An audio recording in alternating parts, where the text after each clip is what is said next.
Hey guys, in this video I'm going to show you how to deploy your Google AI Studio app. If you find this video helpful, please consider to like this video and subscribe to my channel. In saying that, let's just jump straight into the video. Okay, so the first step is to open up your app, or if you haven't built an app yet, you can go ahead and build your app. So go ahead and click onto build and then describe your idea and build your app. So what I'm going to do, I'm just going to go ahead and say build me a simple weight loss app for this demonstration. Then from here I'm just going to simply click build, and now it's going to build me that app to the right here.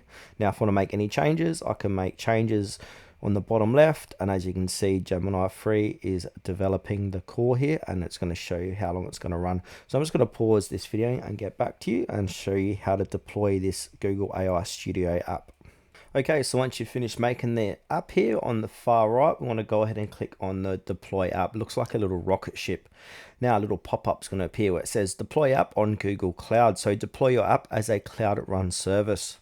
The app will be accessible via a public URL. Your API key will not be exposed in the app, but will be used by the application. So select the Google Cloud project to proceed. So go ahead and choose your project to proceed. Now what I'm going to do, I'm just going to go ahead and create a project and call this weight loss. And then click create project.